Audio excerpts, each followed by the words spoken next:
Welcome guys, I'm Matthew. These fitness gurus were in the best shape of their lives, but the Sherpas knew it wasn't going to be enough. From two powerlifters who climbed 5 days straight without a break, to a gym owner who mixed his supplement half asleep and was on his knees clutching his chest before the first hour was up. It was May 14th, 2016. Lhotse in Nepal is the fourth highest mountain on Earth at 27,940 feet, sharing its base camp and lower route with Everest. The upper face is a near vertical wall of ice and rock that demands a very specific kind of patience from anyone who goes near it. Most people who attempt it understand that going in. These two men did not. If we're talking about physical condition, these two had almost no business being outmatched by anything. Sutter was 34, Griffin 31, both competitive powerlifters and co-owners of a gym brand with a following large enough to fund a trip like this. They weren't mountaineers by any stretch. This was essentially a content milestone. They trained for it. They showed up in exceptional shape. So what went wrong? Lhotse has a way of answering that question for you. Standard protocol on a peak like Lhotse involves rest days between camps. Not suggestions, not guidelines. Just how the body survives the altitude. You move up, you stop, you let your system adjust before pushing higher. Sutter and Griffin moved through all 4 camps in 5 days without a single rest day. Their lead Sherpa flagged it after the first continuous push, communicating through the expedition coordinator that the pace was unsustainable and that rest days were not optional at this elevation. And their response? They were powerlifters.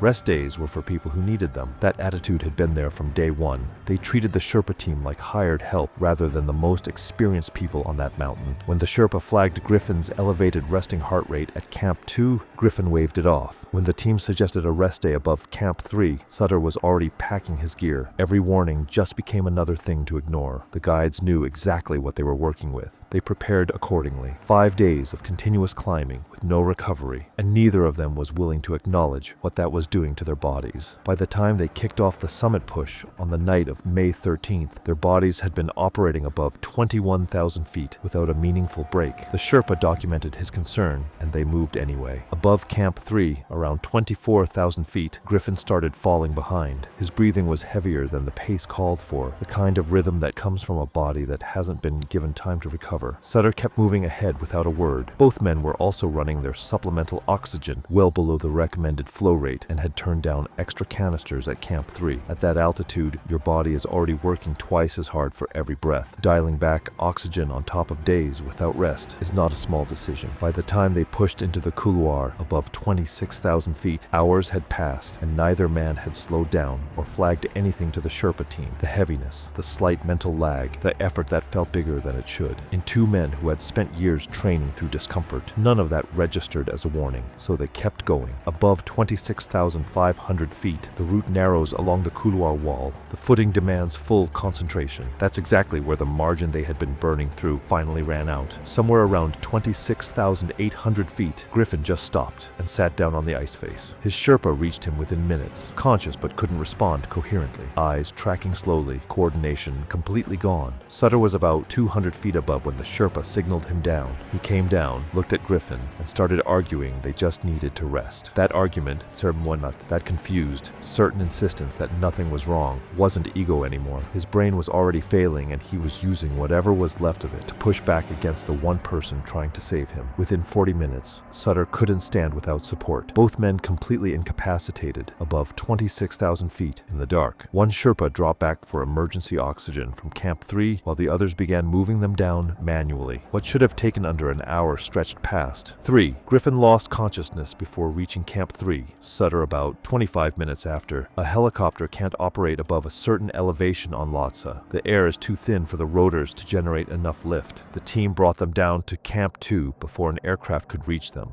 In the early hours of May 15th. Both men were pronounced dead before reaching any medical facility. Autopsies confirmed severe high-altitude cerebral edema in both. Brain swelling, consistent with prolonged exposure above 26,000 feet without adequate rest or recovery between camps. Griffin also showed early pulmonary involvement. Contributing factors included 5 consecutive days of climbing without rest days, reduced supplemental oxygen use, and sustained output at an elevation their bodies had never been given time to adjust to. One functioning camera unit and GPS data from both men reconstructed the full timeline, lining up with the Sherpa team's account at every point. The case was closed as accidental death with no findings against the guiding team. The Sherpa's warnings are all logged in the final expedition report, in order, with dates, and so are the refusals. It was June 3rd, 2015. Denali in Alaska sits at 20,310 feet, the highest point in North America. Even in early June,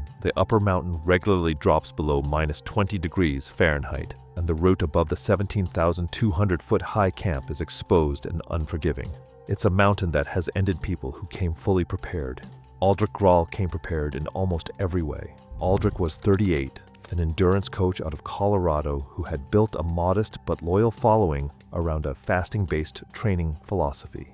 He genuinely believed in what he taught. His methodology had worked for him at lower altitudes, and that success had made him certain it would scale to anything. His gear was solid, his route knowledge was above average, and his logistics were well organized. But ask anyone who was on that route with him what they remember most, and they'll tell you the same thing. He was always drinking, always. It wasn't just a protocol to him either. The fasted summit was the whole point of the trip, the thing he had been building toward publicly for months. Walking away from it wasn't something he had mentally prepared for. His plan for the final push was a 72-hour fast. No food, no electrolytes, water only. Something he had been openly promoting before the trip as the ultimate field test for his program. A guide working a separate expedition on the same route flagged it at the 14,200-foot camp, pointing out that prolonged fasting combined with high water intake at altitude carried a specific risk. Aldrich acknowledged it and kept doing exactly what he was doing. The guide watched him drink 4 separate times at a single rest stop without eating anything. At what point do you stop warning someone who isn't listening? He raised it again anyway. Aldrich had a practiced answer ready every time. By the time he reached the 17,200-foot high camp, he was 62 hours into the fast. He was still moving well, still organized, still confident. Nothing about his behavior suggested he was in trouble. He departed for the summit push on the morning of June 3rd in manageable conditions, around -9 degrees Fahrenheit with sustained winds of roughly 25 miles per hour. He was drinking from a hydration bladder at consistent intervals, roughly every 30 to 45 minutes, based on timestamps recovered later from his logbook. For the first hour above high camp, he was moving well. Steady pace, nothing that stood out. He was still drinking as he moved. No food, nothing to balance it out. It just looked like someone staying hydrated on a hard climb. The deterioration was gradual enough that nobody around him caught it early. Above Denali Pass, other climbers began noticing he was moving slower than conditions called for, stopping more frequently, standing still for stretches that didn't add up. One climber who passed him noted he looked calm but unfocused, responding to questions with a delay that didn't fit the situation. Nobody flagged it as medical. He didn't look distressed. He just looked like someone who had drifted slightly out of reach. By the time anyone recognized something neurological was happening, Aldrich had been sitting stationary in the snow for over 20 minutes. He was helped to his feet but couldn't hold his balance without support. No pain, no visible distress. He was just dimming. Guided group descending from a summit attempt reached his position, assessed him, and called for assisted descent. The fixed lines above Denali Pass are not built for assisted evacuation. The descent was slow and difficult from the start. Aldrich could walk with support for roughly the first 400 vertical feet before his legs stopped cooperating. He was guided and lowered down to the 17,200-foot camp over the next 2.5 hours. At that camp, he was minimally responsive. Wind conditions at that elevation made helicopter extraction unsafe, so a ground evacuation was organized down to the 14,200-foot camp where a helicopter could reach him later that afternoon. He was airlifted and transported to a medical facility. He died in transit. Time of death was logged at approximately 6:55 p.m. Cause of death was severe hyponatremia, critically low blood sodium, leading to cerebral edema and brainstem herniation. His stomach was completely empty. The prolonged fast combined with consistent high-volume water intake and sustained exertion at altitude had diluted his sodium to a level his body couldn't recover from in the field. No pain, no obvious warning sign. It just quietly crossed a line that couldn't be uncrossed. Recovered items included a detailed summit plan, an empty hydration bladder, 3 additional empty water bottles, and a GPS unit. The pace data showed he had been slowing for at least 2 hours before he stopped. His body was already failing well before he registered anything was wrong. His logbook's last entry, written the night before, said he felt strong. The case was ruled accidental, with his fasting and hydration protocol cited as the direct cause. The guide's concerns were in the final report, documented and consistent with everything recovered. It was October 8, 2017. Manaslu in northern Nepal stands at 26,781 feet, the 8th highest mountain in the world. October sits at the tail end of the climbing season, when post-monsoon weather begins to deteriorate and the upper mountain becomes a different place entirely. Most experienced climbers treat late-season Manaslu with a specific kind of respect. Not everyone who shows up shares that instinct. Kalen Mert was 29, a competitive bodybuilder and personal trainer who had recently pivoted toward what he called extreme fitness exploration. He wasn't widely known. Regional competition wins, a mid-level following, a client base that genuinely respected him. And to his credit, he was meticulous. Itemized gear lists, weather tracking subscriptions, a detailed day-by-day itinerary. His preparation on paper was hard to fault. Manaslu was a deliberate choice too, less commercialized than Everest, but still an 8,000er. He wanted the credential without what he called the circus. The problem wasn't what he packed or where he chose to go. It was what was already running through his bloodstream before he ever set foot on that mountain. Kalen had been on a testosterone cycle for several years and hadn't adjusted or paused it for the expedition. Injections continued on schedule, administered at Camp 1 and Camp 2 exactly as they had at sea level. His Sherpa had guided Manaslu for 9 seasons and recognized Kalen's build immediately. Before they left base camp, he raised the concern through the expedition coordinator. Not accusatory, just direct. Kalen dismissed it. He'd had blood work done 3 months prior in Colorado, and everything was within range. 3 months prior, he was at 5,400 feet. This was late-season Manaslu at nearly 27,000 feet. Not the same conversation. What the Sherpa understood and Kalen didn't was the mechanism. Anabolic steroids elevate hematocrit, the concentration of red blood cells in the blood, which thickens it. At altitude, body responds to low oxygen by naturally producing more red blood cells, thickening the blood further. In someone already running elevated hematocrit from steroid use, these two processes stack. Blood flow slows, clots become more likely, and the higher you go, the faster that risk compounds. On top of that, Kalen wasn't drinking enough, not dramatically under, just consistently short of what his body needed, given everything else working against it. His Sherpa had mentioned it twice. Kalen said he was managing it. By Camp 2, around 21,300 feet, the Sherpa noticed Kalen's right calf was slightly swollen by the end of the day. Kalen dismissed it as muscle fatigue from the load carry. By the time the team reached Camp 3 at 23,600 feet, 2 days later, the swelling was more pronounced and he was walking with a subtle but consistent asymmetry. The Sherpa flagged it again through the coordinator. Kalen had a practiced explanation, ready every time, and outwardly he still looked strong, which made it easy to let it go. That's the thing about someone who knows just enough. They're very good at defending the wrong answer. The weather window for the push was narrow. Late-season Manaslu doesn't give you many chances, and the team knew it. Nobody was going to be the one to slow things down, least of all Kalen. They began the summit push on the night of October 7th into the 8th. Conditions were cold and dry, winds manageable on the lower sections. Kalen moved well out of camp, stronger than most of the group on the early pitches. But above 24,000 feet, his pace began dropping in a way that didn't match the terrain. His breathing was audible and slightly labored. The Sherpa closed the gap and stayed within reach. Above 24,600 feet, Kalen stopped on the fixed line. Not a rest stop, a sudden, complete halt. One hand went to his chest. His Sherpa reached him within 2 minutes. His breathing had shifted. Rapid, very shallow, no depth behind it. He dropped to one knee. He didn't make a sound. Within roughly 4 minutes, he lost consciousness. The Sherpa team began emergency descent immediately. Moving an unconscious person on a fixed line above 24,000 feet in the dark is slow and physically exhausting.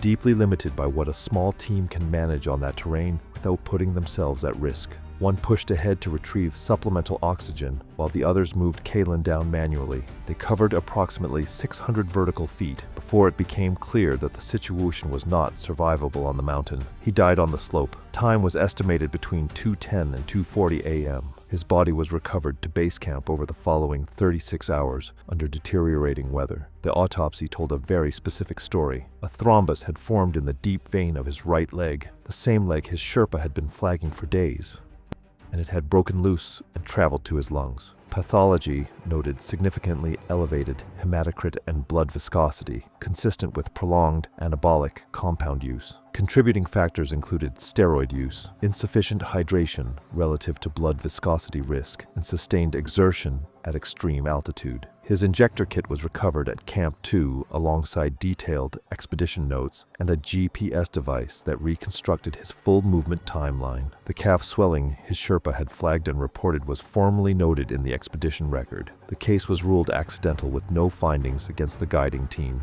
Quick pause before the next case. If you haven't subscribed yet, now's a good time. We put real time into these and there's a full library waiting for you. Alright, let's get into it. It was September 22nd, 2014. Cho Oyu sits on the Tibet-Nepal border at 26,864 feet, the sixth highest mountain in the world. The standard northwest ridge route in late September is dry, cold, and actively eroding along the upper sections where freeze-thaw cycles have been fracturing rock all summer. It's considered the most technically accessible 8,000er, which is both true and misleading, depending on how seriously someone takes that word. The man who found out exactly how misleading it was, Cormac Dre, was 41, a triathlon coach and former competitive athlete from Oregon. Genuinely fast even at 41, he maintained a fitness level most people half his age couldn't match. He had completed endurance events on multiple continents and had a reputation among his athletes for making smart decisions under pressure. That reputation was real when it came to other people. For himself, it never quite applied. He was impulsive in a way he didn't recognize as a flaw because speed had always bailed him out before. He hadn't done much technical high-altitude climbing before Cho Oyu,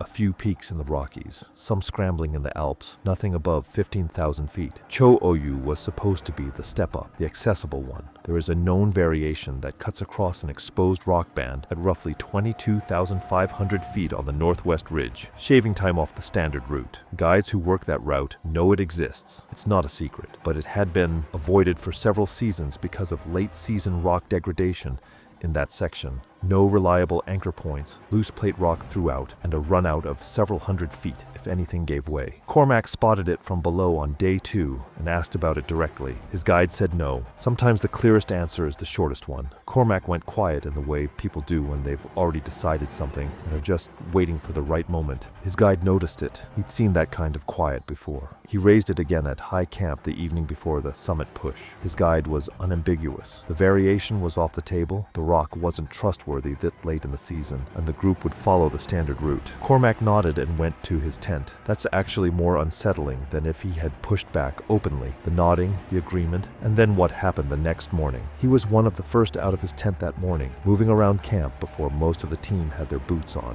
His guide noted he seemed restless, the kind of energy that looks like enthusiasm but reads differently when you know what came next. On September 22nd, during the ascent, Cormac drifted from the marked route at the rock band without telling anyone. His guide was 60 to 70 feet ahead, attending to another team member who had slowed. Cormac moved laterally across the rock band alone. He had done technical scrambling before and was comfortable on rock at lower altitudes. He carried that comfort up to 22,500 feet without accounting for what months of freeze-thaw actually does to a face like that. The surface was dry, the color consistent, no visible cracking from where he stood. The rock up there doesn't look unstable. That's exactly the problem. For roughly 80 feet it held. He moved with the kind of confidence that comes from having done this before at lower stakes. Deliberate foot placements, weight distributed, nothing that felt wrong. Then he reached a wide plate of limestone that had been undercutting through the summer's freeze-thaw cycles. He placed his left foot on it and shifted his weight forward. The plate didn't crumble. It separated as a single unit, roughly 6 feet across, and took him with it. The fall was approximately 310 feet down the rock face before he struck a secondary ledge. His guide heard it, a single sharp crack followed by sustained scraping, and turned to find debris still settling. One other climber on the standard route nearby heard it too, and saw the dust clouds settle below the rock band. Neither of them knew exactly what had happened until the radio call went out minutes later. Cormac was visible on the ledge below. He wasn't moving. Reaching him took 35 minutes across terrain that had to be navigated carefully. By the time his guide got there, there was no pulse. He was face down, partially over the edge of the ledge. Moving him without additional personnel wasn't safe. A distress signal went out from the group's radio. Weather deteriorated that afternoon and held the recovery team back for nearly 2 full days before his body could be brought down safely. Cause of death was catastrophic head and thoracic injuries from a high-velocity impact fall onto rock. The limestone plate was examined during recovery. It had separated along a pre-existing fracture line, completely invisible from above, structurally compromised long before Cormac stepped on it. His GPS watch recorded his exact deviation from the group's route in real time. A camera recovered from his pack contained time-stamped photos, the last of which placed him at the rock band at 9:14 a.m. Well outside the marked route, both confirmed the point he left the standard path. His unsanctioned departure was noted in the expedition report as the direct cause. The guide's refusal of the variation the night before, overheard by 2 other expedition members, was documented and confirmed. It was January 17, 2018. Aconcagua in Argentina stands at 22,838 feet, the highest point in both the western and southern hemispheres. In January, the mountain is in its peak season, and the normal route from the northwest is busy with teams spread across every camp. It looks manageable by high-altitude standards. Most people who attempt it without supplemental oxygen feel fine until they don't, and the gap between those 2 states can close faster than anyone expects. The kind of person who signs up for Aconcagua and treats it like a training block rather than an expedition. Gio Streck was exactly that. He was 36, a gym owner and supplement brand ambassador from Georgia. Genuinely good to be around by most accounts. His athletes spoke highly of him. He mentored younger lifters, and he was one of the more grounded people in a space that doesn't always attract grounded people. The problem wasn't his character. It was a specific blind spot about his own body that he had repackaged somewhere along the way as personal discipline. Every single morning since arriving at base camp, he had been taking a high stimulant pre-workout. Same product, same dosage, same routine he kept at sea level. The mountain was not going to change his routine. His guide raised it at Camp 2 around 19,500 feet after watching Gio mix his drink and noticing his elevated heart rate and flushed skin in the cold. Gio listened, thanked him, and mixed his pre-workout the next morning anyway. He wasn't defensive about it. He just genuinely didn't think it applied to him. He'd been taking it for years. He'd always been fine. And that kind of certainty is hard to argue with until it isn't. Sleep had been rough since Camp 2 and got worse at Camp 3. Gio mentioned it to his guide, chalked it up to altitude. Partly true, but the stimulants weren't helping either. Broken sleep at altitude is the body waving a flag. He logged it and kept moving. His resting heart rate at Camp 3 was visibly elevated even before he mixed anything that morning. His guide clocked it without saying a word. At that altitude, your heart is already working harder than it should just to keep you upright. Adding stimulants on top of that is like flooring a car engine that's already running hot. And yet, the next morning looked exactly like every other one. On the morning of January 17th, he mixed his supplement at around 6:15 a.m. at Camp 3. Fewer than 3 hours of sleep behind him, he managed to eat before the push and was in good spirits at camp. Nothing about his behavior suggested anything was off. That's the part that's hard to process. He wasn't reckless in the obvious way. He was just wrong about one specific thing, consistently, at the worst possible altitude to be wrong about it. The group moved out at 6:45, and his pace out of camp was strong, stronger than most, which he took as a green light. For about 90 minutes, nothing looked off, but within the first 500 feet above camp, his pace had already started dropping slightly. Not enough to flag, just enough that his guide noticed the gap between them widening. He assumed Gio was pacing himself. He wasn't. His body was already starting to lose the argument, and nobody on that slope knew it yet. Near 21,800 feet, he stopped to adjust his pack. His guide glanced back. Gio was crouched with both hands on his knees, breathing audible and uneven, not the controlled rhythm of altitude exertion, something irregular and shallow. The guide reached him within 2 minutes. Gio said he felt pressure in his chest. This was not a guy who admitted physical discomfort easily or out loud. Saying it at all told his guide everything. Descent was called right there. Gio got to his feet and managed maybe 30 steps before his legs gave. Not a hard fall, more of a slow fold, the body quietly deciding it was done. 2 team members helped lower him against the slope. His breathing kept getting worse, more labored, less depth behind each one. He lost consciousness within about 7 minutes of the first complaint. A distress signal went out from the group's radio. High winds and low visibility between their position and the nearest safe extraction point made the response slow. A rescue team couldn't reach them in time. Gio died on the slope at an estimated 8:50 a.m. His body was evacuated to base camp with help from returning climbers and a rescue team that arrived roughly 4 hours after the call went out. Autopsy confirmed acute cardiac arrest. Pathology noted moderate hypertrophic changes to the left ventricle, consistent with years of heavy resistance training, and signs of acute cardiac stress consistent with stimulant use under hypoxic conditions. Toxicology confirmed high-dose caffeine and 2 additional stimulant compounds in his system. Contributing factors included stimulant use at extreme altitude, pre-existing cardiac hypertrophy, severe sleep deprivation, and sustained exertion with low oxygen. His pack was recovered at the scene, inside his supplement container with a partial serving already mixed in his water bottle, ready for the next morning that never came. GPS watch data gave a precise timeline from departure to collapse. The case was ruled accidental. His guide's account lined up with every piece of recovered data.